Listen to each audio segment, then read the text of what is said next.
professor Roberto Ferreira. Estou aqui para colocar para vocês vídeo 32, processos de compósitos. Eu quero trazer a vocês uma discussão a respeito de tratar materiais como compostos ou compósitos, tá? E tem uma diferenciação entre os dois. Eu acho que o Ricardo Cusiol trouxe uma definição bem boa. Então tem um vídeo aí, eu fiz um recorte de um vídeo do Ricardo Cusiol que está muito bom e que eu pretendo adotar como jargão técnico para tratar de materiais compostos ou compósitos, tá? Vou deixar para vocês aí.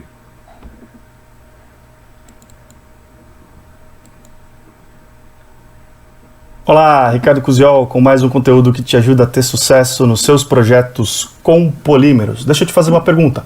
Materiais compostos ou materiais compósitos? Na sua opinião, qual que é a forma correta de se utilizar essa expressão? Ou você procura em dicionários tradicionais, como esse daqui, por exemplo, né? Um dicionário escolar, do Aurélio aqui, né, que é um tradicional dicionário aí escolar. Se você procurar aqui, você não vai encontrar a definição de da palavra compósito, tá? Você vai encontrar da palavra composto, mas da palavra compósito não está lá.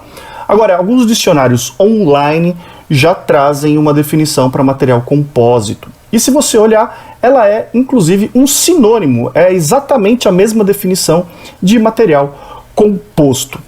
E mais, se você buscar em outras línguas, como por exemplo o inglês, que é uma língua de referência aí, você vai encontrar a mesma coisa, a mesma situação. Você vai encontrar dicionários que definem a palavra compound e vai encontrar dicionários que definem a palavra composite como sendo sinônimos da mesma coisa, do mesmo tipo de material.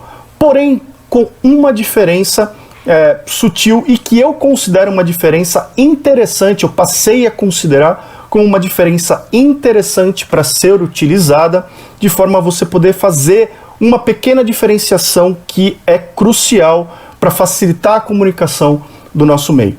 Apesar de serem sinônimos em certo grau, existe uma pequena diferenciação que pode ser utilizada, né? Apesar de eu inicialmente não gostar da palavra compósito, atualmente eu aceito essa palavra muito bem, exatamente para fazer uma distinção muito importante e que facilita a comunicação, o entendimento de quando a gente está falando de um tipo de material e de outro tipo de material. E qual é essa distinção? Né? E essa distinção ela já está bem disseminada lá fora, né? Em língua inglesa, se você vai nos fóruns da nossa indústria, já existe essa definição muito bem sedimentada, e aqui eu tenho visto isso de forma muito modesta, tá? Que é o seguinte: os materiais compostos são de fato materiais que são formados por dois tipos de materiais diferentes, né, que normalmente uma matriz e um outro material modificador. Então, por exemplo, uma matriz polimérica com fibras de vidro moídas, né, fibras de vidro curtas, que são dispersas nessa matriz, porém, onde a gente só consegue fazer essa distinção de fases distintas, né, entre a fase polimérica, entre a matriz polimérica e a fase reforçante de fibras de vidro, numa escala microscópica. A olho nu a gente não consegue fazer essa distinção. Nesse caso, a gente usa o termo material composto. Tá? Então, um material como esse aqui, por exemplo, tá? Eu tenho aqui uma peça injetada, né, em nylon com 30% de fibras de vidro. É um nylon 66 com 30% de fibras de vidro.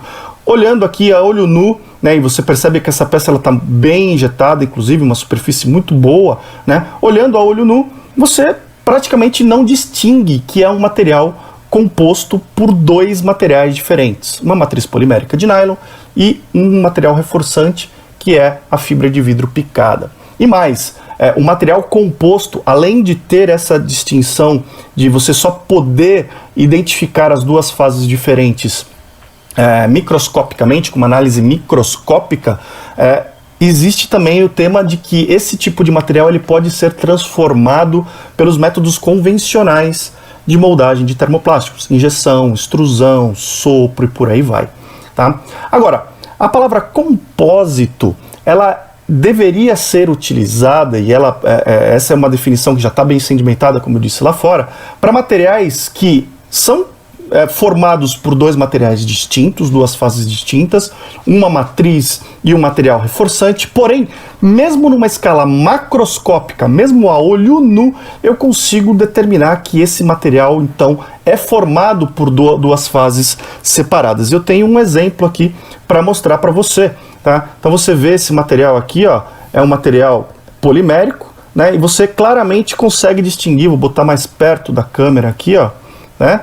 Você claramente consegue distinguir a fase da fibra de vidro que está reforçando esse material. E aqui no caso você consegue ver porque ele é transparente, mas ainda que fosse opaco, eu tenho aqui uma versão opaca desse material, se você pega aqui na lateral, você consegue ver, talvez você não consiga enxergar aqui na câmera, né? Não vai dar para você ver, mas aqui eu consigo perceber que existem fases diferentes. A olho nu eu consigo verificar isso daí. Ou se eu cortar esse material, se eu fizer se eu destruir essa peça, eu vou perceber a olho nu que se trata de um material formado por duas fases distintas. Então, nesse caso, materiais que têm duas fases distintas, que eu posso macroscopicamente, a olho nu, identificar essa separação de fases, a gente dá o nome de materiais compósitos. E esses materiais, contrariamente aos materiais compostos, né, uma segunda diferença, eles têm uma característica de transformação mais peculiar.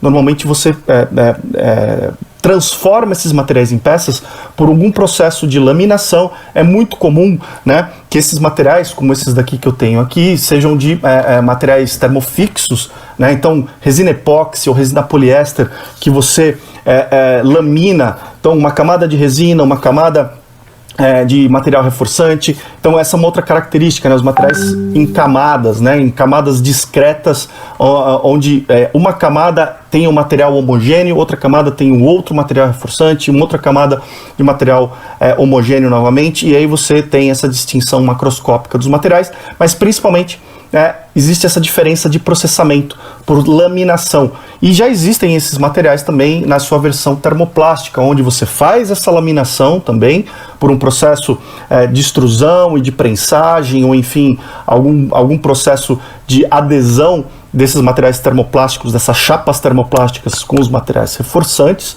né, que podem ser fibras de vidro, fibras de carbono, aramidas e por aí vai, né?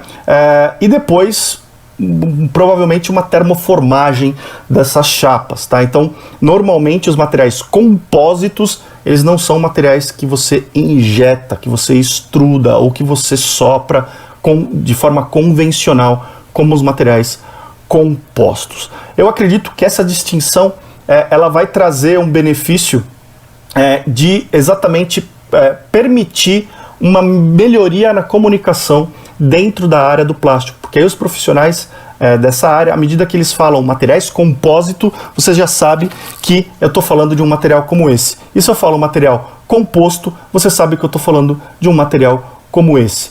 Então, eu creio que essa definição aí que o Ricardo traz, né, para compósito, fica muito bem colocada, e eu vou assumir isso, embora nesse material que eu tenho para vocês está tudo traduzido como compósito, tá?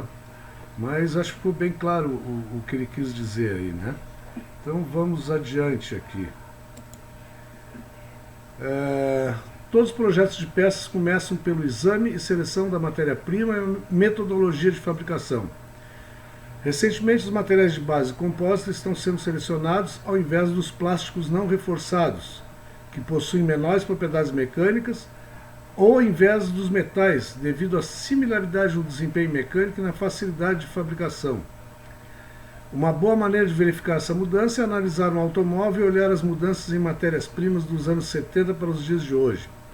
Há muito mais peças plásticas e compósitas no automóvel, sujeitas a condições ambientais mais adversas e mais altas temperaturas do que nunca. Isso sem falar, né, de que foi muito reduzido a massa, né, o peso de material, e isso tudo vem a favor do consumo de combustível, né? E também a questão de resistência à corrosão e abrasão, né? Embora alguma influência para utilizar os plásticos na indústria automotiva seja conduzida pela melhoria de consumo de combustível ou as regulamentares, a maior parte da seleção do material é baseada simplesmente no desempenho. Após selecionar possíveis materiais a utilizar, a consideração seguinte é a de despesas de fabricação combinada com o número de peças exigidas. Há muitas escolhas e considerações, dependendo do formato da forma da peça, das considerações de desempenho e da seleção do material, para nomear alguns. Às vezes pode ser vantajoso começar com um processo e um funcionamento inicial mais barato para depois passar ao investimento completo, enquanto os volumes de venda aumentam. Então faz um protótipo, né? Lança e depois vamos ver um vídeo aqui. Compounds consist of 2 layers of resin paste with a flat layer of chopped and/or unidirectional glass fibers sandwiched between. Typical sheet molding compounds contain 30% glass fibers by weight. The resin pastes are typically either polyester or vinyl compounds. These compounds commonly incorporate fillers, additives, and other materials to reduce material shrinkage during molding, increase dimensional part stability, and to reduce overall material costs. Sheet molding compounds are manufactured in rolls of various thicknesses up to about 1/4 inch or 6 millimeters. Once manufactured, these rolls are used immediately or stored while the molding compound matures to the desired molding viscosity. Sheet molding compounds are produced sandwiched between thin polyethylene films to aid in handling. This film is removed from the sheet molding compound before compression molding.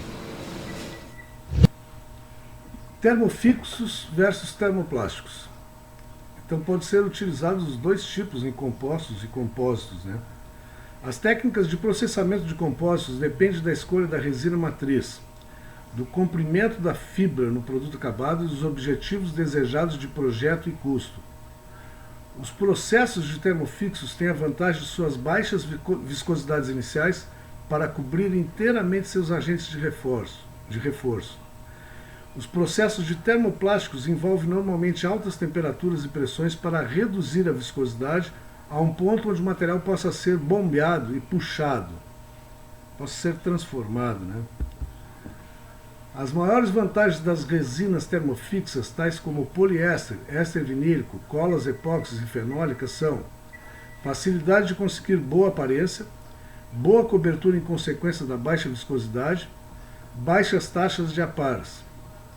As vantagens dos termoplásticos, tais como polipropileno, polietileno, nylon, polietileno tereftalato e polibutileno tereftalato, são possibilidade de reciclar o material e a possibilidade de reaquecer e reutilizar o material em diversos ciclos.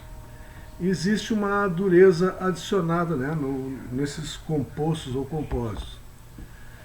Teoria do reforço.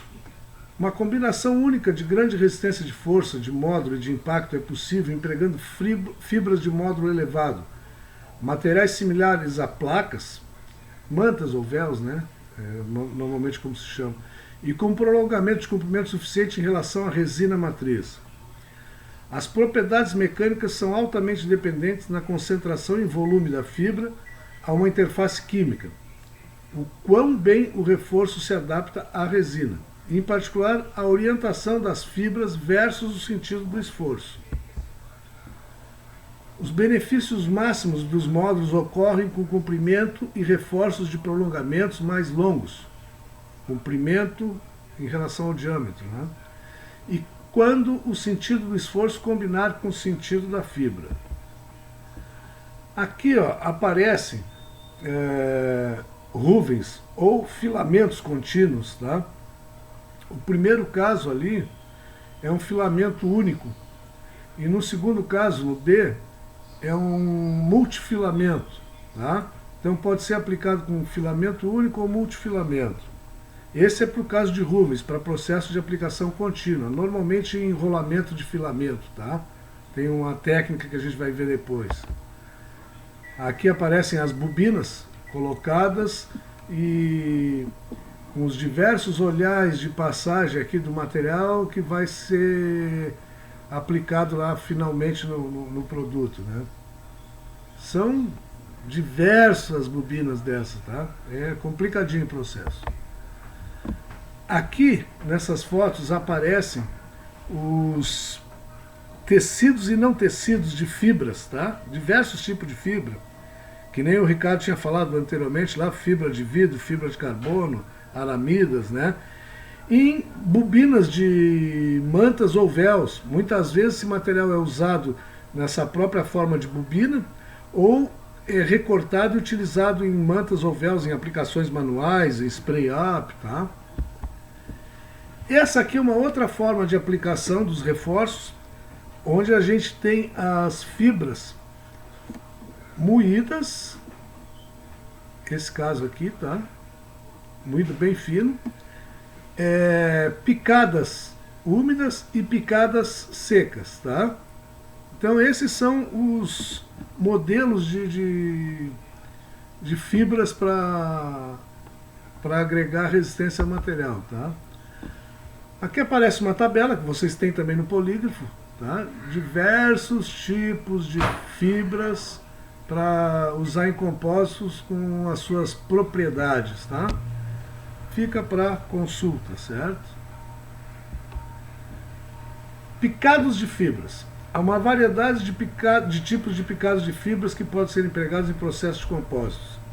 As considerações principais para selecionar um picado de fibra são: conseguir uma boa interface e obter uma relação de aspecto crítico, diâmetro da fibra e tamanho, sem trabalhar em processos anteriores. Quer dizer, tem que ficar acabado já de primeira, né?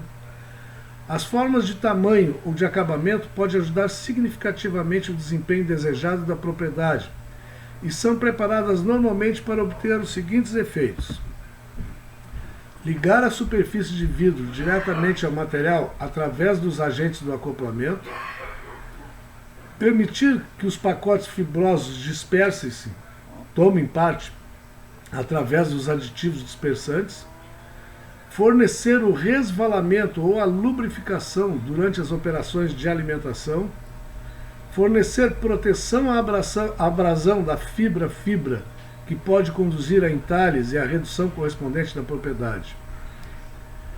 Permitir um corte mais fácil durante a manufatura com o uso de um filme formado. Fibras contínuas ou ruvens, né, como comumente é chamado. As formas de filamento contínuos são fornecidas com extremidade única ou múltipla. Então, é um monofilamento ou multifilamento, tá? Ou mesmo em formas totalmente misturadas de filamento plástico, fibra de vidro, tais como Twintex, isso é uma marca registrada, dependendo do que é desejado. As embalagens de ruvens podem vir no formato de bobinado interno ou externo. O bobinado externo oferece a vantagem de desenrolar com torção zero, enquanto que quando desenrolados de dentro das embalagens permite uma emenda mais fácil. Esta é a modalidade normal para produtos de fibra de vidro.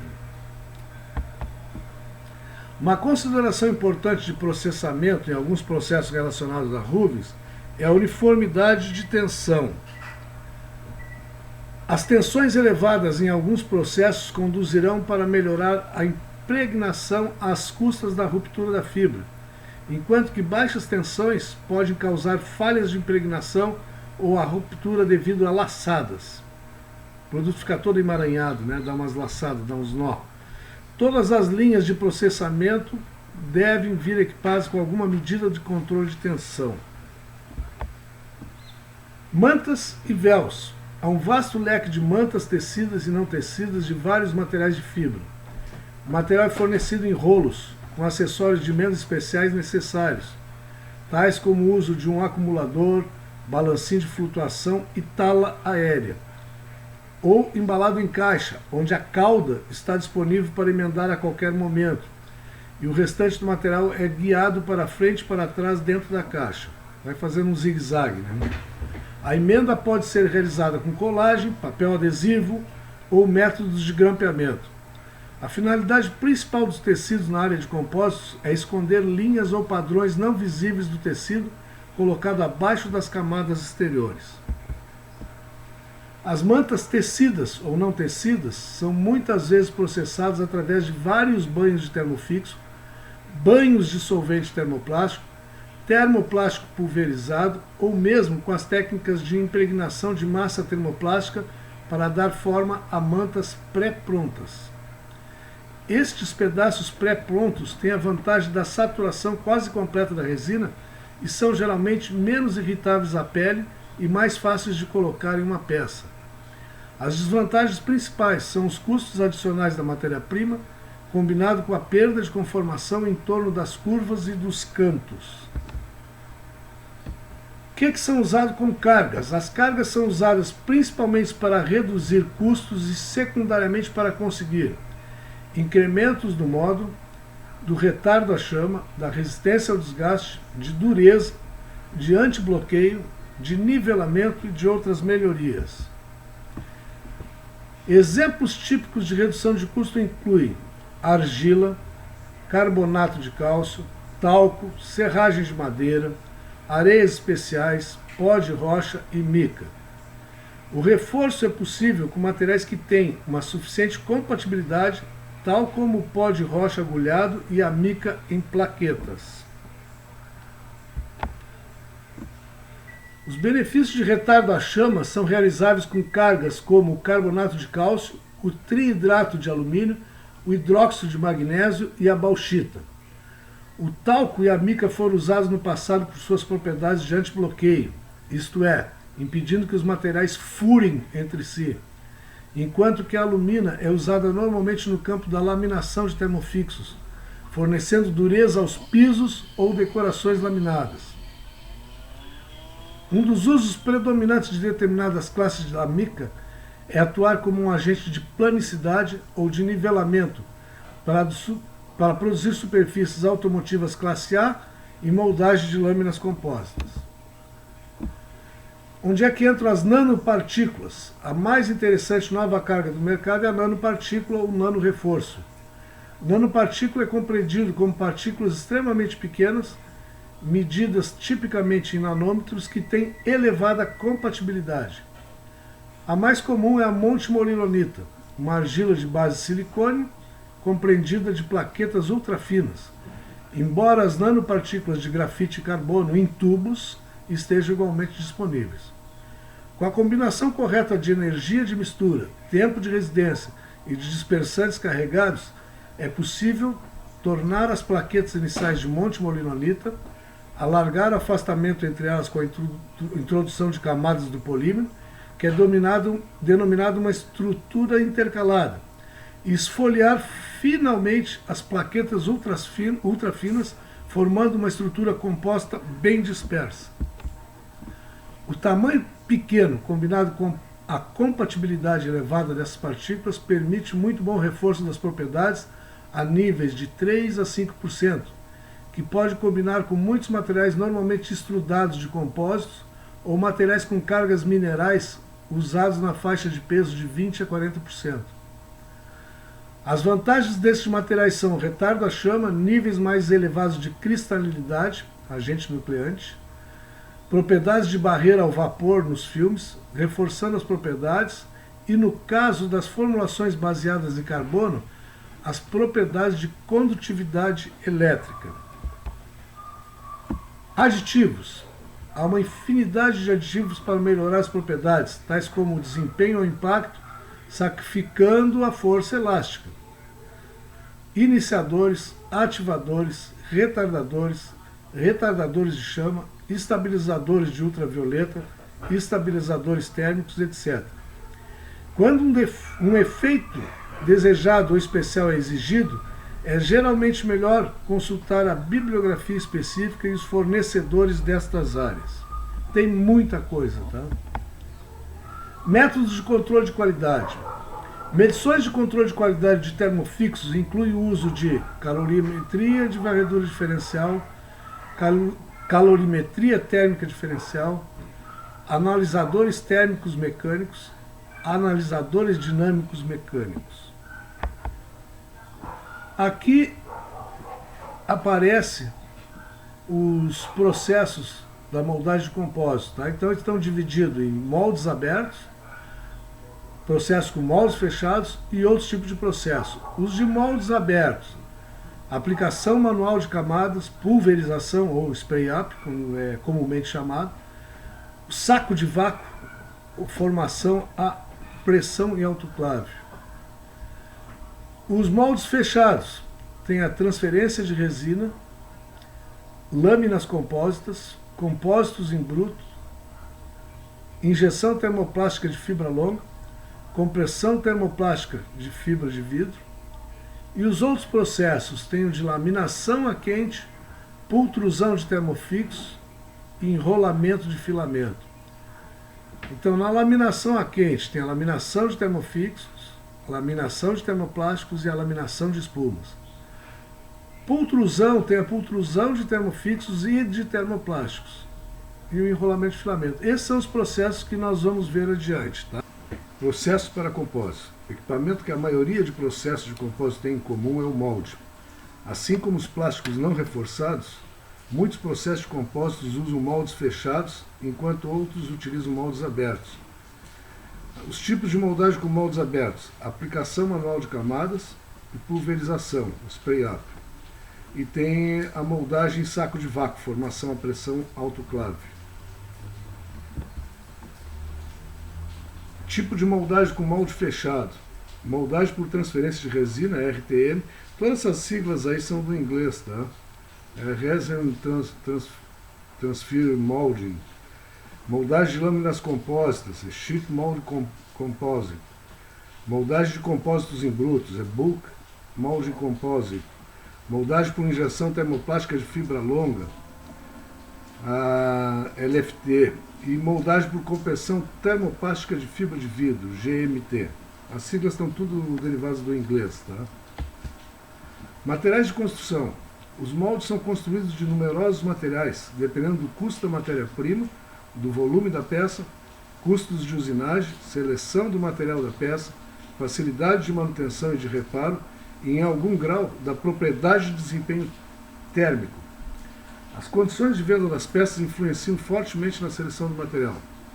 Como exemplo, suponhamos que uma peça desejada tem limitado volume de vendas, empregando os métodos de baixa pressão, e usa termofixos como poliésteres, epóxis, poliuretanos ou matrizes termoplásticas de baixa temperatura de fusão.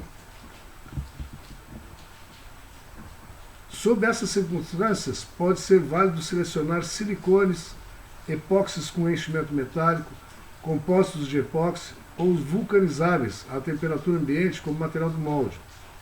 Se, de outro modo, um termoplástico reforçado de temperatura elevada de fusão é o material desejado e o volume de vendas da peça é elevado, a seleção apropriada pode ser um aço P20 ou H13 endurecido, devido à vida prevista da ferramenta ao redor de 1 milhão de ciclos. Nessa figura é só para tratar da terminologia dos moldes, né? Então a parte fêmea e macho do molde, né? E o molde aberto lá em modelo fêmea. Aplicação manual. A aplicação manual de camadas é um dos métodos de processamento de compósitos mais antigos. É usada para criar grandes peças de aviões e nas indústrias navais e em peças diárias comuns, tais como saunas, banheiras e dissipadores. As telas tecidas ou feitas de malha, mantas ou véus, né? As fibras contínuas e as fibras picotadas são ajustadas acima de finas mantas ou véus para os atributos de superfície lisos, assentados normalmente acima de uma camada de revestimento de gel que faz o contato direto com a superfície do molde aberto. As telas consistem normalmente de material de módulo elevado, tal como a fibra de vidro, fibra de carbono, o Kevlar e semelhantes, ou as mantas pré-prontas, conjuntos de fibra pré-impregnados com a resina. Os conjuntos são colados junto com a aplicação de uma pasta termofixa que pode ser aplicada manualmente ou através de equipamento semiautomático. Depois que a resina é aplicada, o que pode ser feito aplicando a suficiente resina sob pressão através de rolos sulcados ou de um rolo liso, o conjunto é repousado para a cura ou é colocado em um ambiente de alta temperatura. Os fornos de alta temperatura são uma exigência absoluta se as mantas pré-prontas termoplásticas inteiramente polimerizadas estão sendo empregadas. A peça final pode ser cortada manualmente ou roboticamente com roteadores, com os jatos de água de alta pressão ou por picadores. As principais vantagens deste método são o baixo custo de investimento, somente um molde aberto e um rolo serão necessários, e a facilidade de produzir peças muito grandes. As limitações a esta técnica são curvaturas delicadas, necessidade de se colocar no interior de um molde aberto. Quer dizer, do ponto de vista operacional é bastante tóxico isso aí, né? Tem que estar a pessoa muito bem protegida com EPIs, né? Limitação de tempo trazidas sobre a vida de aplicação na resina. Então, se a peça é muito grande e a resina já está curando rapidamente, né, tem que aplicar muito rápido. Custos laborais elevados, taxas de produção lentas, o fato de que o desempenho da peça dependerá extremamente do nível de habilidade do trabalhador em conseguir uma peça bem impregnada sob as condições de baixo conteúdo de resina. Então, é bem artesanal, né? Depende do artesão. Aqui aparece uma figura do método, né? Então tem um molde aberto ali, colocado uma tela inicial e depois espalhada a resina, e com um rolo manual a pessoa vai impregnando essa resina, né? Recobrindo ela. Aqui aparece uma figura do operador com um roletezinho, né? Aplicando a resina em cima da fibra. Vamos ver um vídeo a respeito. When molding a composite tool laminate, a master or part model is required that is the opposite gender than that of the final mold. This model must include all of the various part features, flanges, and indexes that must be molded in the final laminated tool. In an effort to minimize the effect of thermal expansion when molding the tool laminate from the model, designers tend to select materials that can be cured at low temperatures, and then post-cured to perform at higher temperatures in service.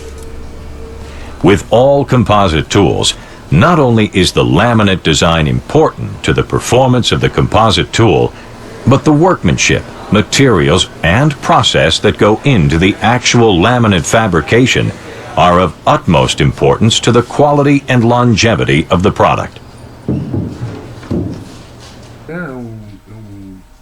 É bem manual, bem artesanal, né? Moldagem com aplicação manual, molde aberto. Outra aplicação que pode ser feita com molde aberto é a pulverização, ou spray-up, né?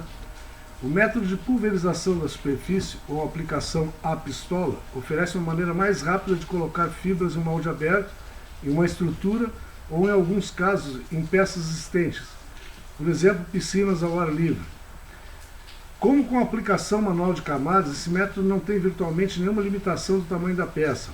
As vantagens dessa técnica sobre o método manual são velocidade de fabricação, colocação mais uniforme da resina, um material que seja mais intercalado, menor necessidade de habilidade do operador.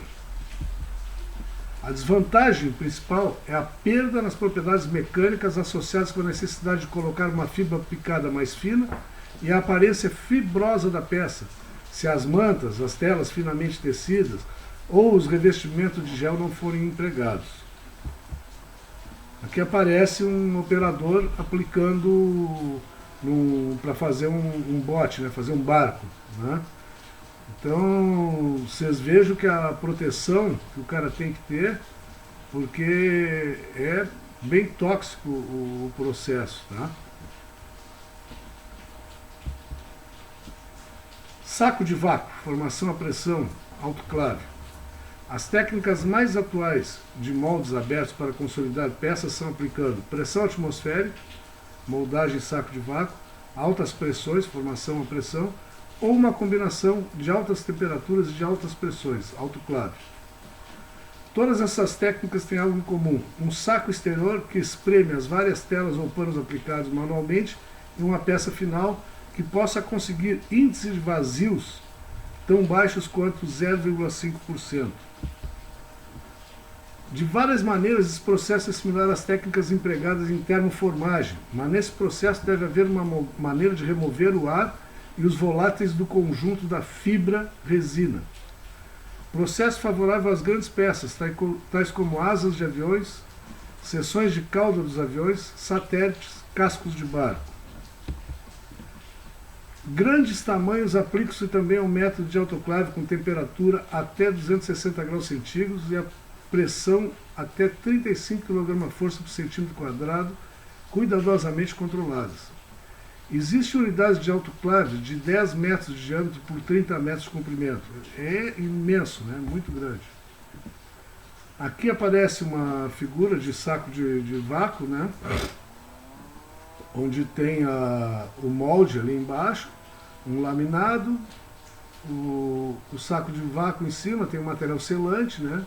Então tem uma bomba de vácuo que vai conseguir realizar vácuo aí dentro e a resina vai ser aspirada aí para dentro para impregnar. Tem um vídeo que mostra isso aí legal, tá? Então vocês vão ver que tem em cima do molde primeiro aplicado todo o tecido necessário, né? O material de reforço, e depois são distribuídos veias, vasos, são mangueiras que vão proporcionar o vácuo, né? Por último é feito o recobrimento, aí o vácuo e a impregnação com resina. Vamos ao vídeo.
Então tá aí um processo de caixa de vácuo, né? O processo inicia aplicando um desmoldante ao molde. Os desmoldantes de molde podem ser ceras, flúor, polímeros, silicones e semelhantes. Mas deve ser tomado cuidado para assegurar a compatibilidade do revestimento do gel ou da resina com o restante das resinas do conjunto fibroso. Dependendo do projeto da peça, há casos onde um anteparo não poroso ou uma beirada de desmoldagem é colocada nas bordas do conjunto para evitar seu escorrimento. As matérias-primas para este processo são então colocadas sobre esta camada. No saco de vácuo ou na formação à pressão, os materiais podem ser essencialmente os mesmos que para a aplicação manual de camadas ou para a pulverização da superfície. No processo de autoclave, as matérias-primas consistem tipicamente em mantas pré-prontas, com índice de volume de fibra de aproximadamente 60%, em fitas ou em telas pré-impregnadas de resina, para conseguir os mais baixos índices de vazios possíveis. Uma película de separação é colocada em seguida em torno desse conjunto. Esta camada deve ser ligeiramente mais larga do que a estrutura composta e consiste normalmente em uma película perfurada de elevado alongamento. O separador deve ser capaz de se desmoldar da estrutura composta abaixo, permitindo que o vapor e alguma resina passe através dele. A resina que passa por essa camada é captada em um coletor, que é normalmente um não tecido de poliéster, um vidro tratado ou uma tela de algodão. O coletor absorve a resina adicional ao ser suficientemente conformado, evitando transmitir enrugamentos do saco à peça. A possível camada opcional a seguir é a película de barreira. Essa camada de película perfurada de mylar ou de teflon deve ser barreira final ao fluxo da resina.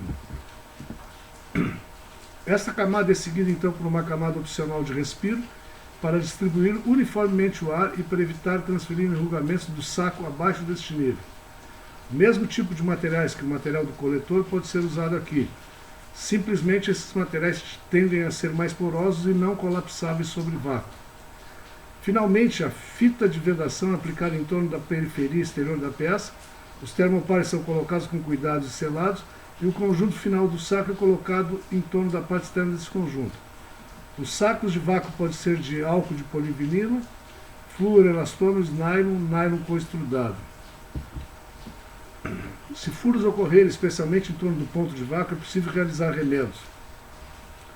Quando uma autoclave é empregada, um ciclo tipo de aquecimento consiste em um aquecimento lento a uma temperatura e pressão determinadas que iniciam o fluxo da resina, um aquecimento secundário mais elevado onde está a região de fluxo elevado, um período mais longo, uma temperatura maior, onde o fluxo termine e ocorram as ligações termofixas cruzadas, seguida por um resfriamento lento.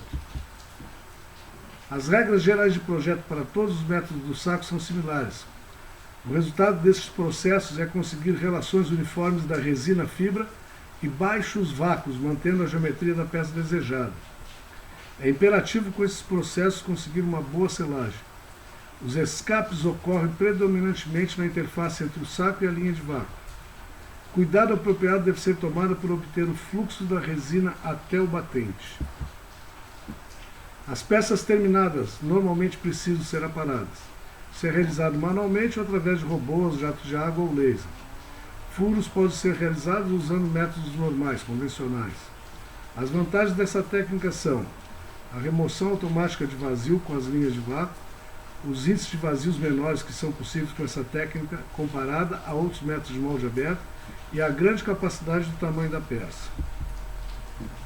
As desvantagens residem em qualidade de superfície mais pobre das peças comparadas aos processos de molde fechado, custos muito elevados do processo de autoclave quando usado, tempo de ciclos longos e a possibilidade distinta que as peças grossas exigirão múltiplos ciclos para obter os níveis desejados de níveis de porosidade relacionados à força.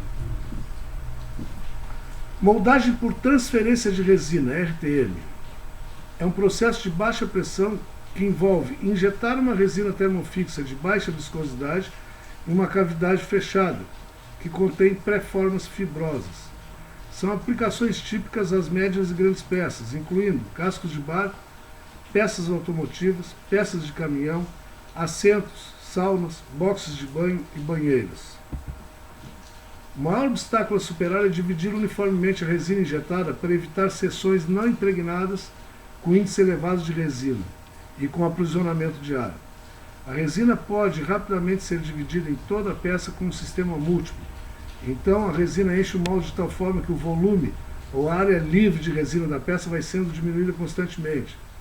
Dessa maneira, força o ar do molde simetricamente, tal que a última seção da peça é preenchida através de um respiro ou vácuo.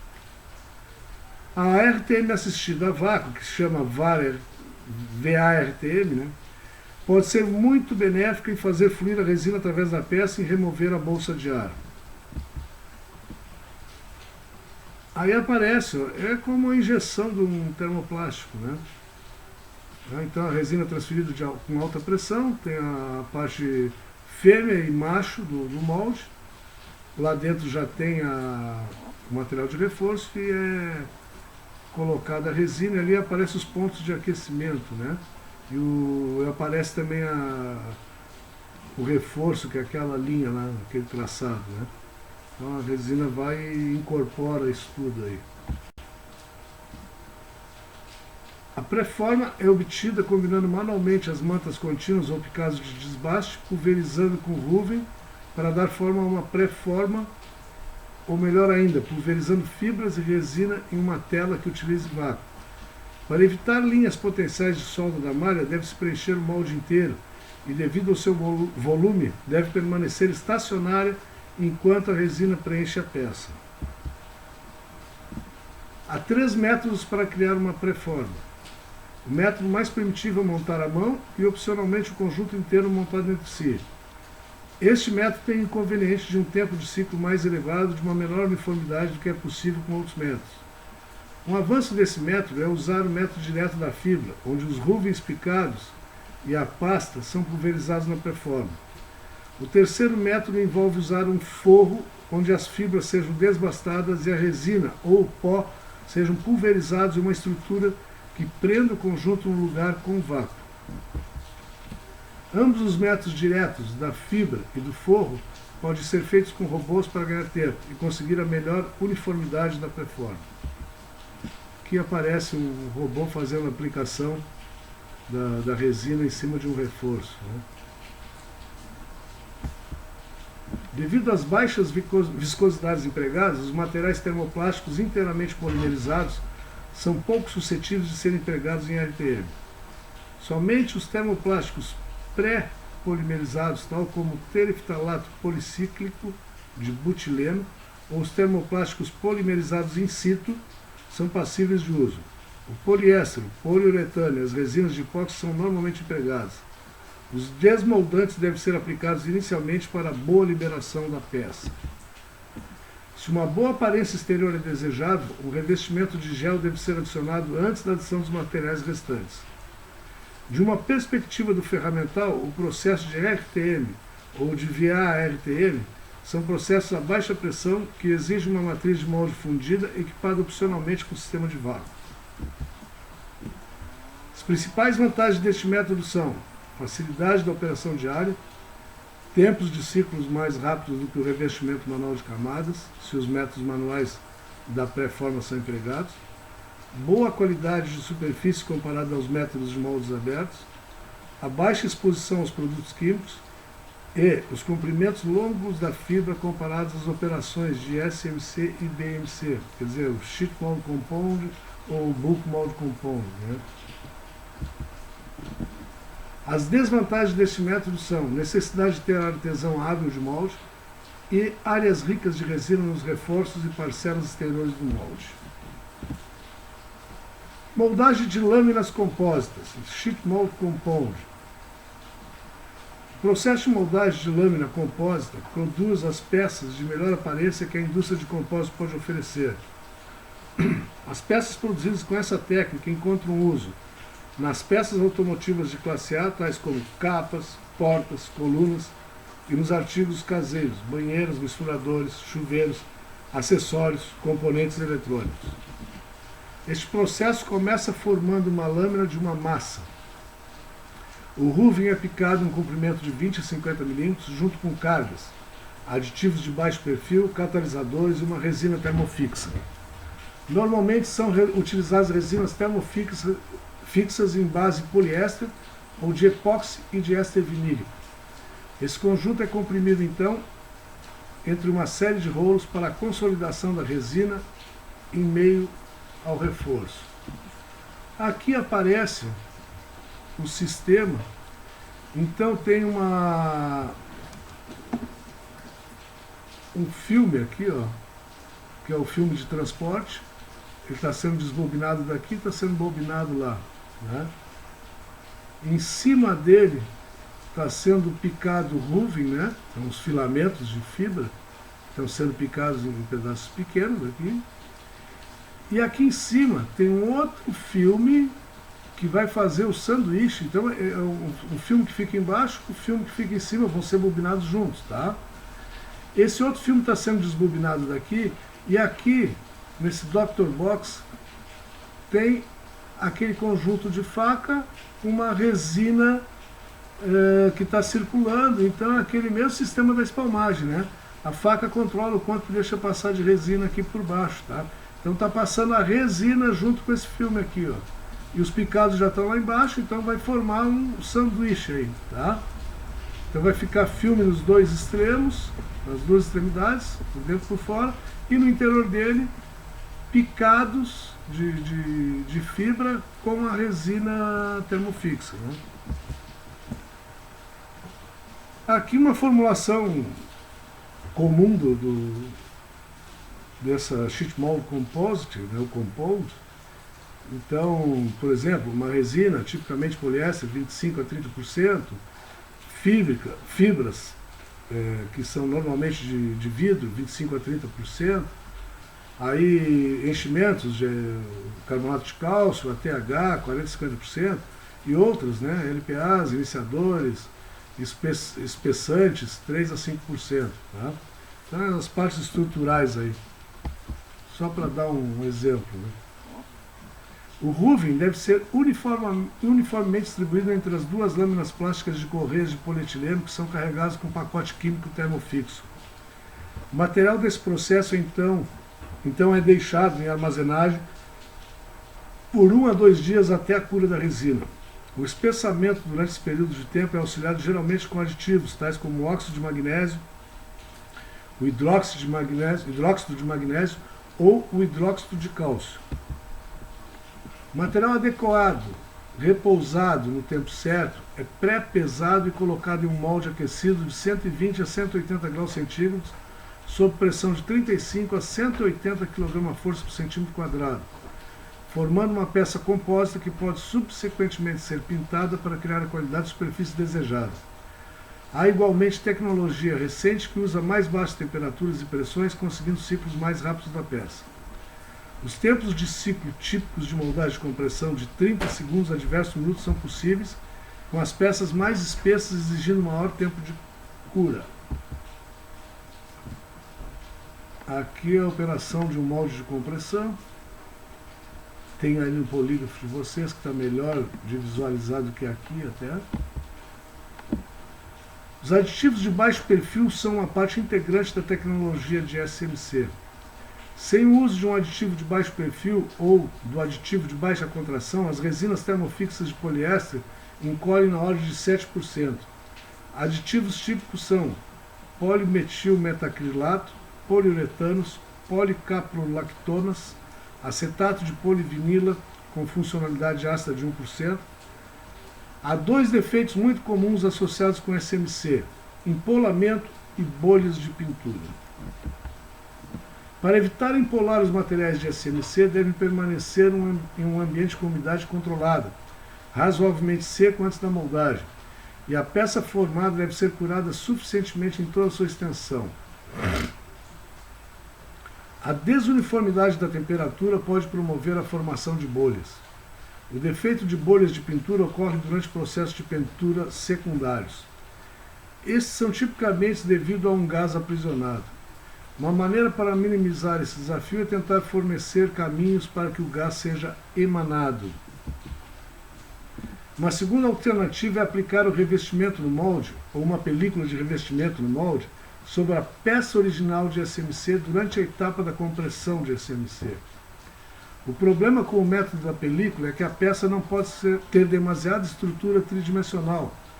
Por exemplo, valos profundos, reforços profundos, ou a película do revestimento não moldará bem sobre a superfície da peça.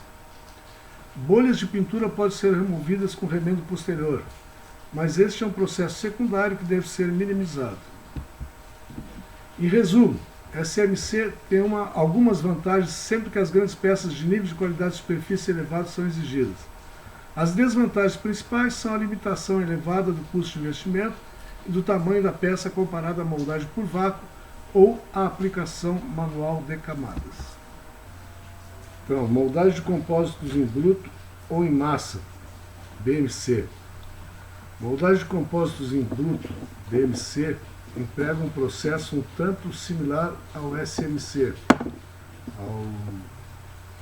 salvo que o material vem de um extrudado que contém 5 a 10% menos de fibra, com comprimentos mais curtos da fibra que variam de 3 a 12 milímetros. O extrudado pode ser feito no local ou ser comprado de um produtor de compósitos de BMC. Aqui aparece um misturador típico para compósito em massa, tá? Uma figura. E aqui o sistema de injeção. Então vejam que a câmara de injeção é fria, o material é injetado para dentro de uma câmara, do molde, né? E o molde é aquecido, tá? Como com o SMC, o extrudado segue ao próximo estágio colocado em um molde quente de compressão ou pode ser moldado por injeção. As temperaturas típicas do molde são de 120 a 180 graus centígrados, com pressões de 25 a 175 kg/força por milímetro quadrado. Os tempos de ciclo de 30 segundos a diversos minutos são possíveis dependendo da espessura final da peça, com espessuras maiores que exigem mais tempo de cura ou de interrupção. As peças típicas consistem de painéis elétricos, armários de ferramentas e outros, e de gabinetes de condicionadores de ar. As principais vantagens do processo de BMC combinam com aquelas do processo de SMC. Taxas de produção elevadas, baixo nível de habilidade laboral e aparência excelente da peça. As desvantagens principais dessa técnica são custos de investimentos elevados, combinados com as limitações do tamanho da peça. A técnica BMC igualmente tem a desvantagem adicional de menos índice de fibra e um comprimento mais baixo da fibra de vidro, tal que o desempenho mecânico de uma peça de BMC será inferior àquele de uma peça de SMC. Moldagem de termoplásticos com fibra de vidro, GMT. O termoplástico fundido com fibra de vidro é a contrapartida termoplástica do processo de moldagem de lâminas compósitas. Os blocos que são formados com o processo termoplástico prévio de laminação são pré-aquecidos com diversos fornos intercalados colocados em um molde frio e então moldados por compressão, formando uma moldagem de compressão bidimensional da peça. A desvantagem principal desse método é a uniformidade da fibra, enquanto a vantagem principal reside no comprimento de fibra de vidro mais longo, que fornece resistência ao impacto e rigidez adicionada.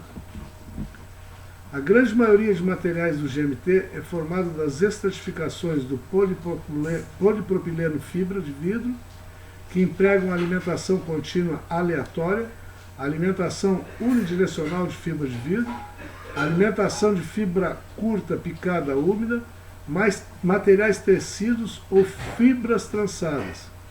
A aplicação mais famosa do GMT é para amortecedores automotivos. Outras aplicações conhecidas incluem tabelas de basquetebol, consoles automotivos, os módulos de portas automotivas, os tacos de hóquei, os snowboards, as portas e outros artigos relativamente lisos. O GMT começa pré-aquecendo blocos com 3 ou 4 fornos de infravermelho ou fornos de circulação de ar quente. Os blocos amolecem e tornam-se fluidos na operação subsequente de moldagem por compressão. Durante a etapa do pré-aquecimento, é importante que temperaturas uniformes sejam conseguidas em todo o bloco. Uma técnica usada normalmente para esse objetivo é regular uma zona final ligeiramente mais amena de forno, tal que o exterior quente do bloco resfriará devido ao ar circunvizinho mais frio e aquecerá o centro mais frio do bloco. As temperaturas típicas do bloco devem alcançar a escala de 200 a 230 graus centígrados. Os blocos quentes devem ser transferidos rapidamente à máquina de moldagem por compressão. Transferências lentas podem facilmente conduzir a peças não preenchidas, tendo em vista que a viscosidade desse material se elevará rapidamente com o termoplástico, começando a se cristalizar ou solidificar. A colocação em bloco dentro de um molde de compressão é crítica. A menos que for desejável preencher um reforço, os blocos nunca devem ser colocados lado a lado. Isso conduzirá a uma linha de solda que poderia facilmente ser evitada usando um tamanho de bloco maior. Os tamanhos de bloco iniciais cobrem tipicamente 80% do molde.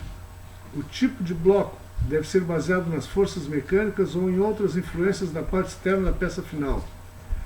Se fortes propriedades são necessárias em um sentido dado, as fibras unidirecionais podem ser exigidas, mas se uma peça precisa conter fibras e um reforço fino, uma versão picada mais curta é uma escolha melhor, desde que as versões picadas de fibra fluirão melhor do que as versões contínuas. As máquinas de moldagem são ajustadas normalmente de 25 a 70 graus centígrados, com pressões de 10 a 14 megapascal. A taxa de fechamento está na faixa de aproximadamente 900 milímetros por segundo no fechamento rápido e de 30 a 70 milímetros por segundo para a velocidade real de compressão da peça. Temperaturas mais baixas do molde são associadas normalmente com os tempos de ciclo mais rápidos. Os tempos de ciclo de 20 segundos a diversos minutos não são raros. As linhas da solda ou da malha devem ser evitadas providenciando furos ou adicionando insertos durante operações secundárias, a menos que a peça possa suportar os esforços críticos com uma linha de solda bem situada. O empolamento ou as bolhas podem ocorrer, mas ao contrário do processo de SMC, essas não são absolutamente devido à umidade. São devido à concentração de pontos quentes, projeto de resfriamento impróprio, ou devido à tentativa de remover a peça do molde antes da cristalização ou da solidificação termoplástica, especialmente nas seções mais espessas do molde. A solução a este problema é prolongar a estadia de resfriamento ou remodelar a seção de resfriamento no molde. Um segundo problema comum com o GMT é um índice mais elevado da resina nos reforços ou na periferia exterior da peça. Se houver pintura, o material deve ser tratado com chama, flambagem, tratamento corona ou outros métodos de aumentar a energia de superfície do material antes da pintura. A tecnologia do revestimento dentro do molde pode ser usada para as peças que não têm extração pesada ou reforço. Deve haver cuidados com a contração e o rasgamento da peça. O polipropileno é um termoplástico altamente cristalino que pode se submeter a grandes contrações. A única maneira de abrandar esta influência é ter dispositivos perto do molde que otimizem o resfriamento para manter a forma desejada final às custas de ter tensões internas mais elevadas. Laminação. Os processos de laminação intermitentemente aderem diversos materiais de entrada e um único material na saída. A laminação mais simples combina vários materiais com um único estreitamento, quente e frio sucessivos, onde um ou vários dos materiais atuam como um adesivo para aderir aos materiais restantes. Os estreitamentos são como pontos de pulso de pressão quente para comprimir e consolidar materiais no sentido da espessura. Este método pode ser usado para aderir a superfícies de não tecidos reforçadas a de outros materiais, para adicionar películas desejadas a outros substratos, ou consolidar compósitos através de uma série sucessiva de estreitamentos com ajustes mais apertados da folga. Aqui aparece uma figura de um processo de laminação de baixa pressão, tem o substrato A e B, e os rolos de estreitamento ali, né, para conferir pressão de estreitamento, para adesão do material no outro, e sai um laminado único do outro lado. O ideal é que ambos os rolos de estreitamento tenham uma movimentação independente, para impedir de trabalhar um contra o outro devido às diferenças dos seus diâmetros causadas geralmente pelo desgaste desigual. Ou seja, dá para colocar velocidade diferente num rolo no outro, compensando esse diâmetro diferenciado, né? Porque poderia um rolo estar puxando mais que o outro, e não deveria ir nesse acoplamento de materiais, né? Os materiais dos rolos de estreitamento podem variar de metais a vários tipos de borracha, dependendo de quão duramente é o estreitamento desejado, combinado com quanto tempo deve durar. Ambos os rolos não devem mostrar diferença de diâmetros através de sua largura, quer dizer, tem que manter o diâmetro em toda a largura, a menos que o cruzamento seja desejável. Fazer um pequeno excrossing, né? Mudar um dos rolos, os mancais dele, para que ele fique cruzado com outro rolo, né? Deve ser alinhado sob intervalos regulares no sentido de máquina e no sentido transversal. Devem ser controlados com métodos de controle de folga ou de carga. As folgas devem ser verificadas regularmente com papel de impressão no estreitamento. A onda ou entrelaçamento são ocorrências comuns da laminação. Qualquer uma delas está relacionada diretamente às diferenças na tensão através da laminação final. Isso aí que a gente viu foi laminação de termoplástico, laminação a quente, né? Laminação a quente. Laminação de termofixos. O painel translúcido ou opaco é feito normalmente com o processo de laminação de termofixos. Esse processo começa de uma maneira muito similar ao método de fabricação de SMC, mas o material é curado agora diretamente através de alguns fornos, ao contrário de um molde de tempo-compressão de armazenamento, para dar forma a um painel liso ou ondulado. O roofing pode ser adicionado a um ou outro lado dessa construção para impedir uma borda falhada e para facilitar o processo final de aparamento. A corrugação é realizada pela formatação em rolos, ou gradualmente conformando o material à forma desejada da corrugação dentro do forno de cura. Quer dizer, o rolo tem um desenho, né? Para impedir esforços residuais ou entrelaçamentos indesejados, é importante que o material esteja curado uniformemente de um lado a outro e que o material seja uniforme na quantidade de resina. A laminação termofixa igualmente aplica-se à área de laminação decorativa de alta pressão. Nestas, camadas de painéis tratados com melanina e fenol são combinadas em laminação de alta pressão isobárica de correia dupla, para criar artigos decorativos que são usados para decorar bancadas, assoalhos laminados, mobília de escritório, armários e semelhantes. A camada exterior geralmente consiste de lâmina à prova de desgaste elevado, emprega uma combinação de partículas de melanina e de óxido de alumínio para criar uma camada altamente resistente. Isto é seguido por uma camada de papel impresso e por uma sobrecamada de papel de embalagem, craft, tratado com fenol para equilibrar a laminação. Agora, a laminação de termoplásticos. Os blocos de GMT ou os painéis termoplásticos são formados combinando a resina termoplástica na forma de uma película ou como um hot melt, massa fundida, através de esteiras reforçadas sob a influência de altas temperaturas e pressões. O hot melt é um polímero que ele funde a baixas temperaturas, tá? Funde ao redor dos 80 graus centígrados, então ele serve como material adesivo entre materiais que não sejam compatíveis, tá? É muito utilizado. Se realiza espremendo os materiais entre correias duplas quentes.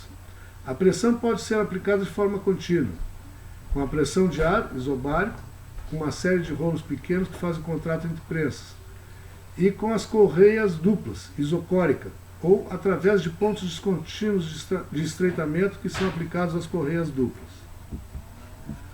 A aplicação de sistemas isobáricos ou isocóricos contínuos é absolutamente essencial na realização de impregnação de materiais termoplásticos espessos. Por este motivo, o método de rolos múltiplos isocórica ou o método de alta pressão contínua isobárico são recomendados. A vantagem do projeto de rolos isocóricos é a eficiência da transferência térmica, desde que rolos metálicos estão sempre fazendo contato entre as prensas quentes e as correias duplas. Enquanto isso, o laminador isobárico tem a vantagem de uma pressão inteiramente uniforme. As películas termoplásticas ou as resinas fundidas estrudadas são colocadas acima, abaixo e entre as esteiras, véus fibrosos bidimensionais. Se as resinas são bombeadas nas correias ou nas esteiras fibrosas, é importante usar uma matriz de extrusão com lábios ajustáveis e também as barras transversais, dispositivos que restringem o fluxo no sentido transversal. São como aquelas facas da espalmagem, né? As esteiras fibrosas podem incluir uma variedade de entradas, incluindo esteiras tecidas, os ruvens aleatórios unidos com as fibras de vidro, os ruvens contínuos combinados com o véu ou com redemoinhos aleatórios da esteira, os véus de fibra curta ou os véus colocados a seco com fibras de meio comprimento, tal como o processo de Randall-Weber. Os reforços da entrada devem vir em caixas com uma cauda final que está disponível para emendar a caixa seguinte ou equipamento, tal como acumuladores para obter uma operação contínua. A massa da resina e as entradas fibrosas então são combinadas e passadas por uma zona quente pressurizada. A pressão suficiente deve ser aplicada para obter baixos índices de vazios. A manutenção apropriada deve ser executada para manter um perfil liso contínuo com correia lisa, rolos lisos ou todo outro equipamento que afetar a conformação do material entre as duas correias. O papel carbono ou películas especiais podem ser empregados para determinar se o perfil da pressão é verdadeiramente parelho. Uma verificação, né, da pressão. Depois que o material passa na zona quente, é imperativo que seja resfriado uniformemente em ambos os lados durante a sessão de resfriamento pressurizada. Caso contrário, resultará em empenamento, em consequência de um lado que cristalize mais cedo que o outro. A melhor maneira de resolver isso é colocar termopares entre as várias camadas e assegurar-se de que ambos os lados do composto esfriam uniformemente. É igualmente possível obter o empenamento se há resina extra em pontos através da largura. Se isso está ocorrendo, o ajuste da matriz será necessário para proporcionar a mesma porcentagem da resina através da largura. Finalmente, um sistema de medição deve ser usado para verificar rapidamente o peso e a espessura. Os laminados produzidos subsequentemente são usados para aplicações de painéis ou cortados nos tamanhos de blocos desejados para moldagem por compressão subsequente de GMT. Laminação de espuma. São estruturas de muito pouco peso, podem ser formadas com a técnica de laminação de espuma. Ao contrário da laminação termoplástica, onde a pressão deve ser aplicada ao material diretamente, na laminação de espuma, a altura é fixa e a espuma expande sob o calor a uma altura determinada. Os materiais típicos, tais como poliuretano ou resinas fenólicas, são espumados entre dois substratos de não tecidos, tal como véus de fibra de vidro ou CSM, para formar os painéis isolantes que são usados na indústria da construção civil. Pultrusão é a contrapartida compósita à extrusão termoplástica. O processo de pultrusão representa um eficiente e bom processo de velocidade de linha com baixo trabalho para criar varas de pesca, tacos de golfe, faróis, degraus de escada, martelos, grades de passeio, antenas, marcos de porta, marcos de janela e hastes de sucção de poços de petróleo. As formas perfiladas são formadas por puxamento de Ruven, esteiras e ou véus através de um banho em termofixo ou em termoplástico fundido quente. Então, puxando o conjunto impregnado para fora através de uma matriz. A matriz é seguida por seção opcional de forno para um material termofixo, seção de resfriamento para artigos pultrudados termoplásticos ou termofixos, por um puxador e então um granulador, se peles termoplásticos de fibra longa são desejados, ou uma serra móvel de carbeto ou diamante, se peças lineares são desejadas. A tecnologia de pultrusão começa no desbobinador, onde estão os ruvens, as esteiras ou os véus. As embalagens de ruvens podem vir no formato de bobinado interno ou externo. Bobinado externo oferece a vantagem de desenrolar com torção zero, enquanto que, quando desenrolados de dentro das embalagens, permite uma emenda mais fácil. Esta é a modalidade normal para produtos de fibra de vidro. Não é raro ter de 1.200 a 1.500 rolos de material no desbobinador ao mesmo tempo, o que força uma instalação cuidadosa. É trabalheira para dedéu. Quando a entrada vem na forma de rolo, os sistemas de desbobinagem carrossel são vantajosos, fornecendo espaço suficiente para que todos os rolos possam ser alcançados sem perturbar o outro. Os desbobinadores são equipados normalmente com alguma forma de controle de tensão e de sistema de orientação para começar o processo e alinhar os materiais na região da pultrusão. Os meios de reforço fazem contato e arrastam a resina em uma região de formação e chegam à matriz de pultrusão. O controle de temperatura cuidadosamente dividido deve existir nessa região para curar as resinas termofixas de modo que evite superaquecer ou para fundir suficientemente resinas termoplásticas obtendo boa impregnação. O material passa finalmente na matriz de pultrusão, onde é formatado, curado, termofixo e consolidado. O aumento na pressão que ocorre arrastando o líquido em uma região mais apertada, é a região da matriz, ajuda a obter a impregnação do reforço para resinas termofixas e termoplásticas. As matrizes devem manter o controle de temperatura uniforme, devem ser muito lisas para impedir qualquer bloqueio dos materiais e devem ser endurecidas a uma dureza maior do que 70 Rockwell. Ao contrário da extrusão termoplástica, as matrizes de pultrusão são fabricadas exatamente para a forma final da peça. Há pouco inchamento na saída da matriz, com elevado percentual de cargas. Após ter deixado a matriz, o material é resfriado, termoplástico, ou possivelmente mais aquecido, se for termofixo, antes de resfriar e de chegar ao puxador. O puxador ideal possui uma velocidade constante e tem normalmente uma correia ou uma série de lagartas, que se conformam à forma da estrutura pultrudada. O material é cortado então em uma forma final desejada através de uma serra móvel. Tendo em vista que os materiais compostos empregam normalmente cargas e fibras abrasivas, as pontas das serras devem ser de carbeto de tungstênio ou diamante. As velocidades típicas da linha de uma pultrusão de termofixo é de 2,5 a 3.000 cm por minuto, dependendo do tipo da espessura do pultrudado e da matéria-prima. Aqui aparece uma figura típica, de pultrusão, mas vamos ver os vídeos que fica bem mais fácil o entendimento.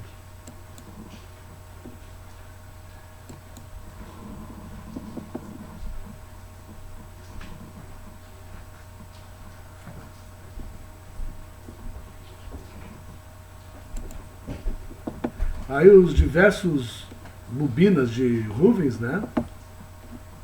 E aqui está aqui a parte de colocação de resina e aqui a matriz, e aqui estão passando os véus, sendo alimentado mantas também, revestimento. E aqui a parte do puxador e a serra final.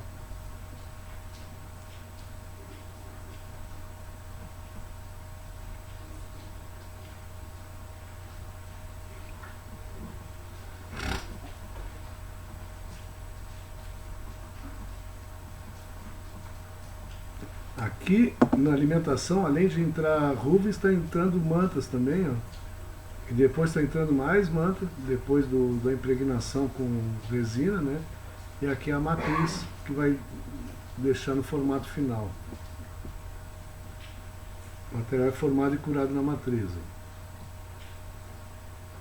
É o sistema de puxador reciprocante, né?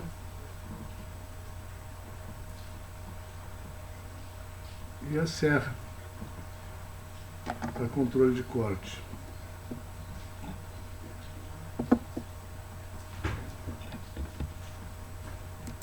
Vamos ver um outro vídeo aqui.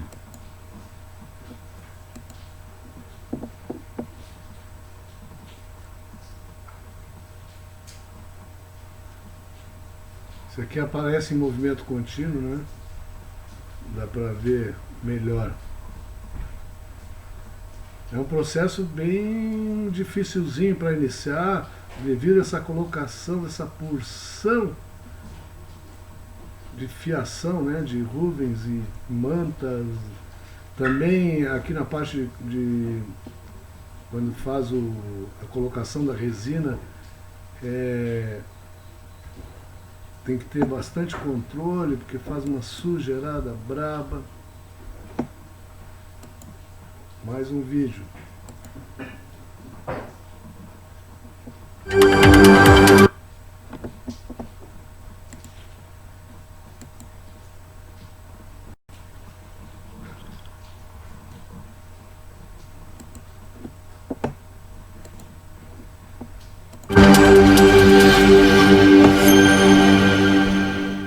The continuous fiber rovings are commonly fed from large capacity bookshelf style storage through a general guiding or preforming system. The continuous fiber rovings are unidirectional and only provide longitudinal tensile strength, that is, tensile strength along the length of the pultrusion profile. To provide transverse strength, continuous filament mat or woven or stitched fabric reinforcement is also incorporated in the pultrusion. These reinforcement materials are pulled through a resin wet-out station, where they are saturated and impregnated with liquid resin. Mechanical rollers or other devices are used to ensure that the fibers are saturated and well wetted with the resin as they pass through the wet-out station. A surfacing material, commonly called veil, is typically added once these longitudinal and transverse materials are wet out. Suitable resins for pultrusion typically have low initial viscosity to ensure full fiber separation before impregnation. When applied, the resin should be stable enough to preclude reaction in the die. Then, on application, polymerization should be fast enough for adequate curing, so that it can be pulled through the die at an economic speed. Open bath wet-out stations are the simplest and most common method of saturating and impregnating reinforcement materials. Resin impregnation can also be induced under pressure within the pultrusion die.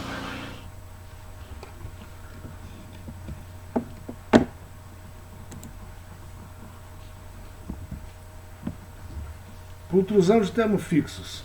O grande volume de peças pultrudadas termofixas emprega as resinas insaturadas de poliésteres, seguidas pelo éster fenólico, vinílico e pelas resinas epóxi.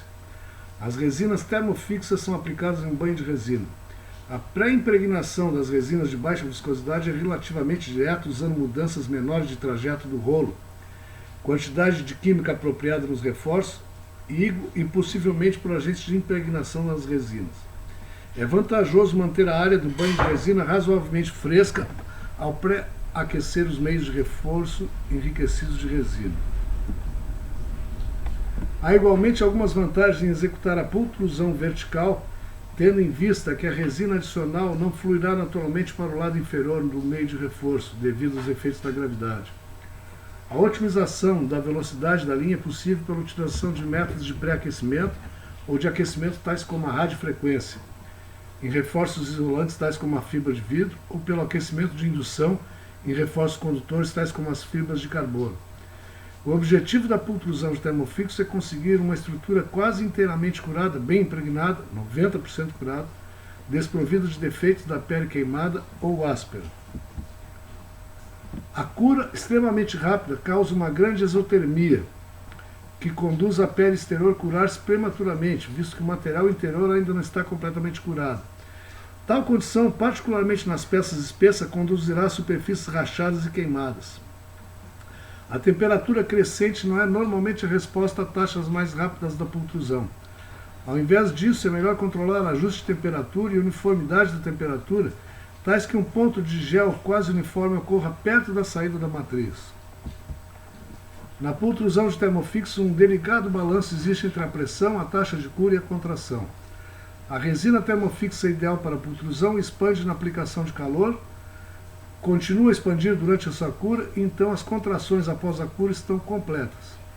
Expandindo durante toda a etapa da cura, a pressão continuará a subir na matriz, conduzindo a uma aparência de superfície uniforme. Os poliésteres insaturados se comportam muito próximos disso, que é o porquê deste material ser a resina preferida.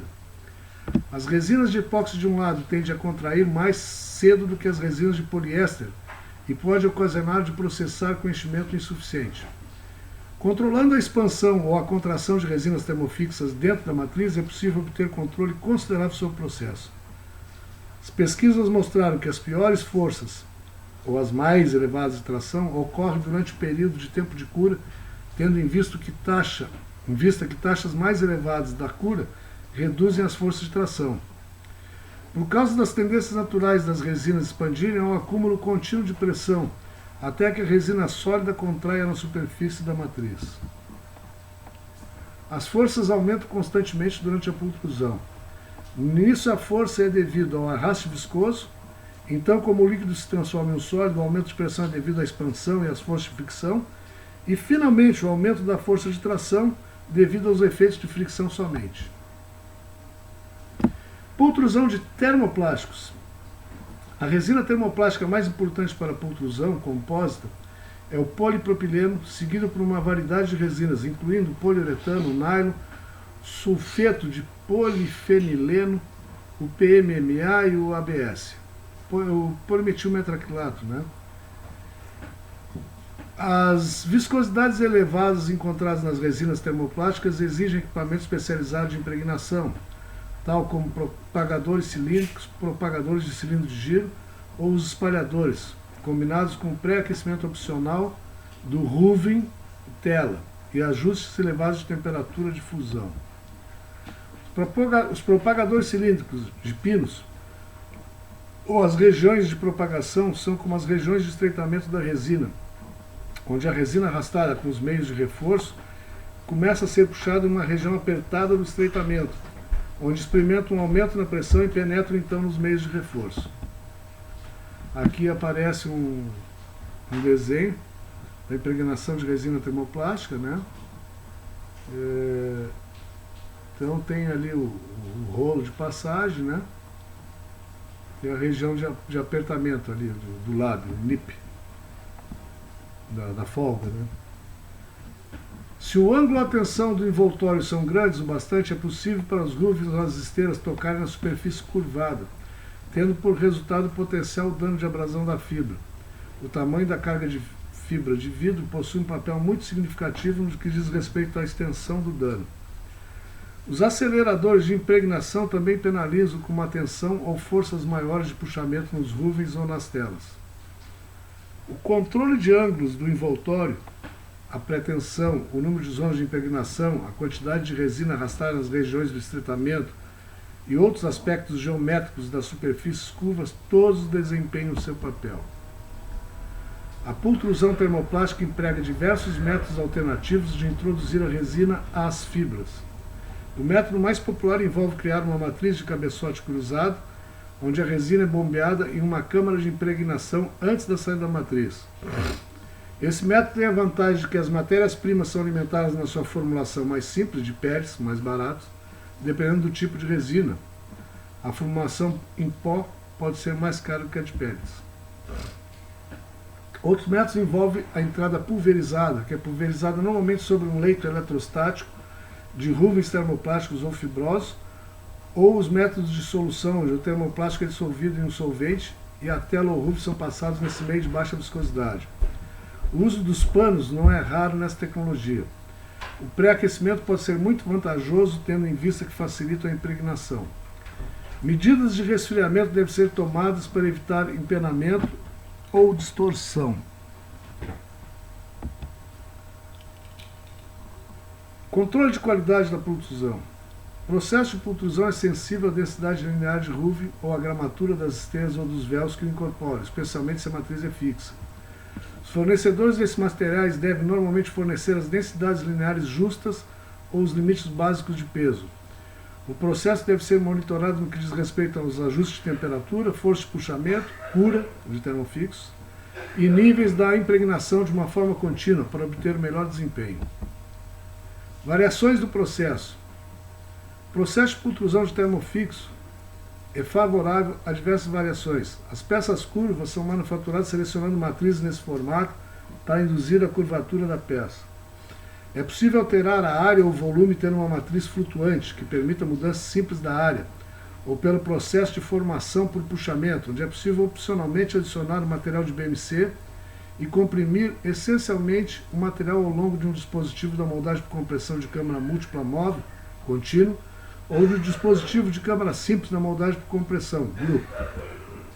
Uma adaptação adicional é fazer uma combinação de enrolamento do filamento com a pultrusão, denominada enrolamento de tração, para produzir peças como tubos ocos com resistência melhorada. Finalmente, vamos passar para o enrolamento de filamento. Os artigos cilíndricos ocos, tais como encanamentos, as embarcações, os tacos de golfe, os bastões de beisebol, ou os artigos esféricos, tais como satélites, abóbadas e outros artigos, são todos formados com enrolamento de filamento. Neste método, roofings arrastando pasta ou impregnados de pasta, as fitas ou as correias são envolvidos circunferencialmente em torno de um mandril móvel para criar objetos abertos ou parcialmente fechados. Vamos a um vídeo.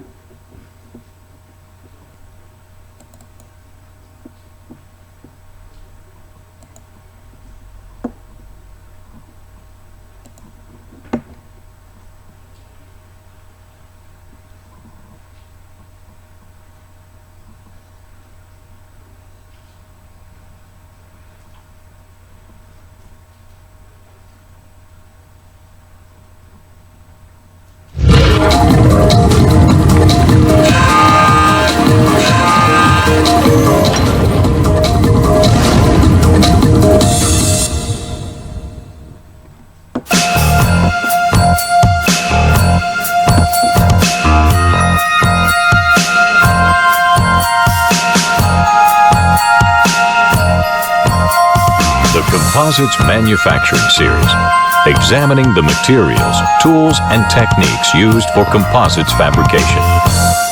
This program is an introduction to filament winding. Filament winding is the high-speed, precise deposition of continuous resin-impregnated fibers along a predetermined path on a mandrel of almost any shape. The most common filament wound material is continuous tow, which is a bundle of typically 10,000 or more untwisted continuous filaments. The part or component being produced is wound in adjacent bands of one or more tows or in repeated bands to cover the mandrel surface without gaps or wrinkles between bands. Winding continues until desired component thickness has been achieved. Filament winding permits the manufacture of the largest and thickest wall composite shapes. Additionally, there are essentially no limitations on convex curvatures that can be produced.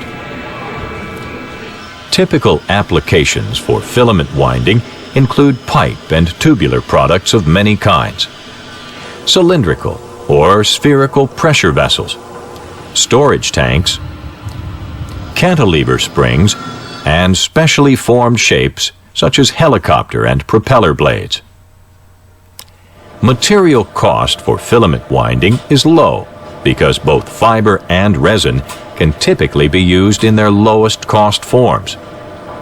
filament winding also allows for the use of more expensive prepreg materials to produce components.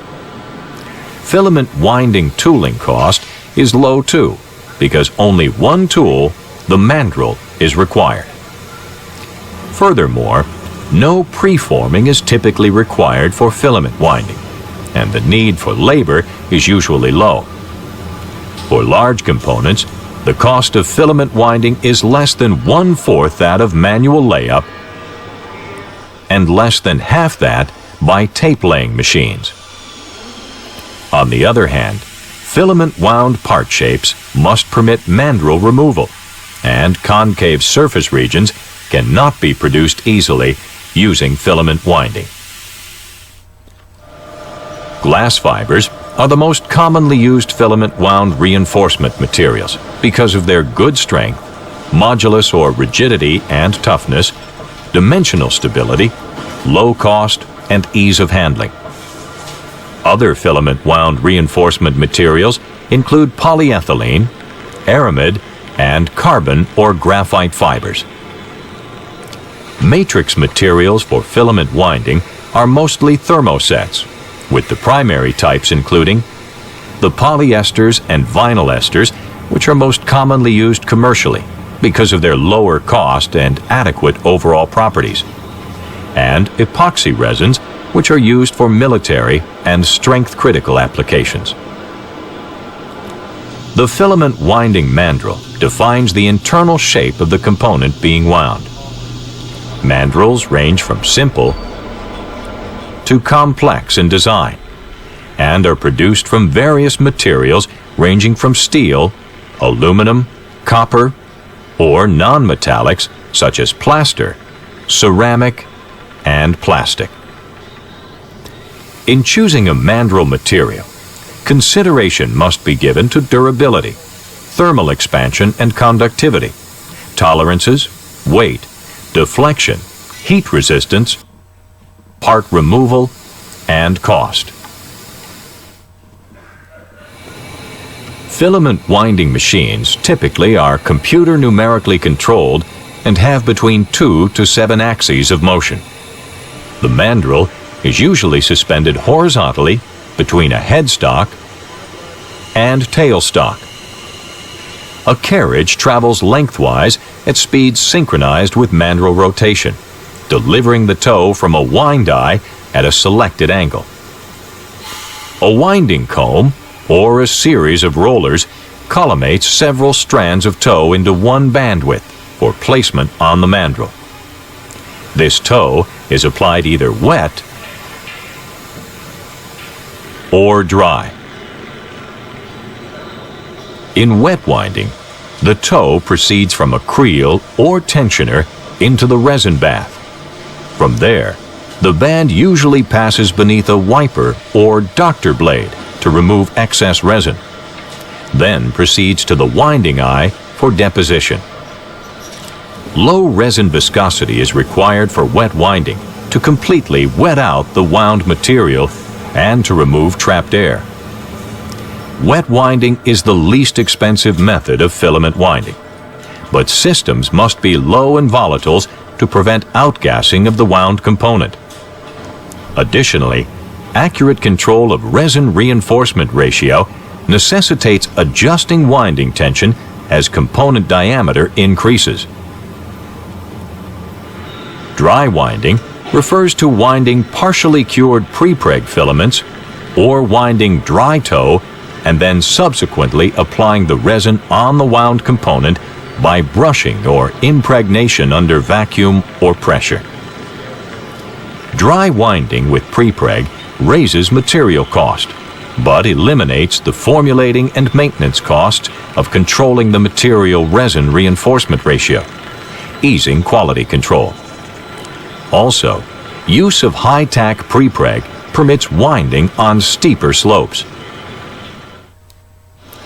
There are two primary winding methods for applying filaments: helical winding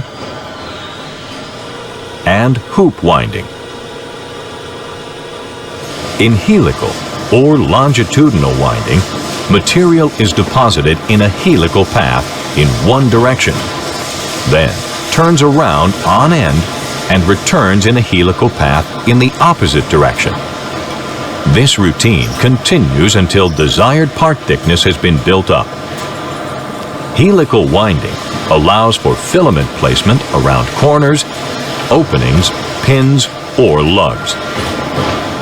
Mandrel orientation for helical winding can be horizontal or vertical.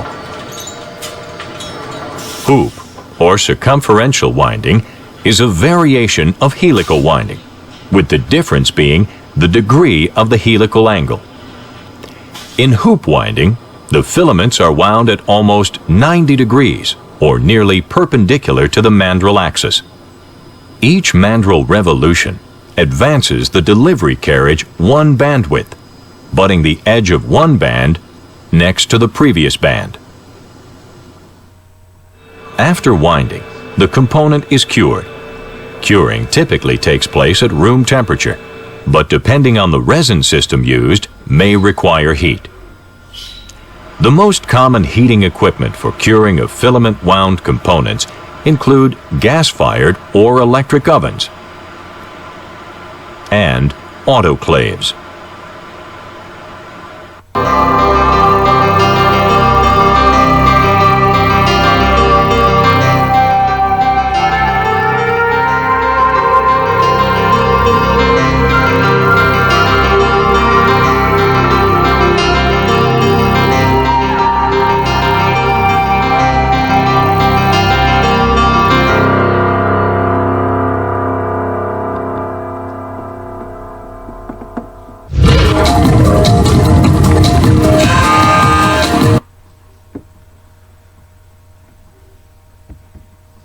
Aqui aparece uma figura do mandril com o aplicador ali, que é a banheira que faz a deposição da resina, né? Que a gente já viu no vídeo. A técnica termofixa mais empregada é o enrolamento de filamento impregnado. Meios de reforço de torção zero são mergulhados em um banho termofixo, onde a impregnação da pasta ocorre, colocados em um mandril e curados. Durante a cura, o material de enrolamento se consolida enquanto é girado continuamente. A cura pode ocorrer em um forno normal, sob circunstâncias de vácuo ou sob pressão e calor de uma autoclave. Enrolamento de filamento termofixo pode igualmente ser realizado com enrolamento impregnado ou por meio de panos.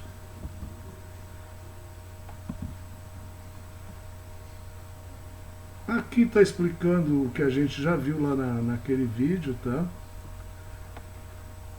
Vou deixar só passando aí para vocês poderem olhar, e tem também nos polígrafos, certo? Então fala do enrolamento circunferencial, helicoidal e polar, que a gente já viu ali no vídeo.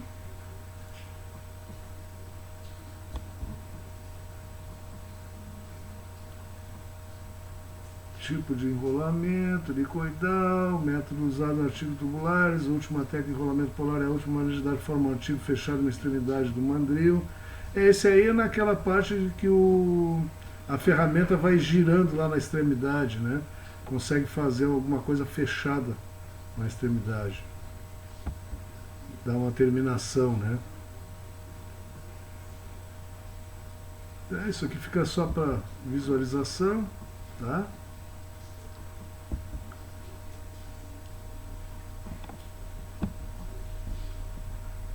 Variedade de mandris que pode ser empregados. Inclui cilindros metálicos reusáveis, mandris dobráveis, mandris solúveis em água, que contém normalmente misturas de álcool de polivinila e areia, pode ser dissolvidos e removidos de uma extremidade do artigo terminado. Mandris dobráveis ou colapsáveis, né, que usem a pressão de ar para empurrar filmes de encontro ao meio de enrolamento. Mandris destrutíveis feitos de emplastro. E mandris do forro interno, que se transformam literalmente em parte do artigo terminado. O método forro interno é empregado frequentemente nos tanques de contenção. Então, terminada essa parte de processo de compósito, estou sempre à disposição nos meus e-mails para tirar qualquer dúvida que possa ter ficado. Não se furtem de me consultar. Um abraço a todos.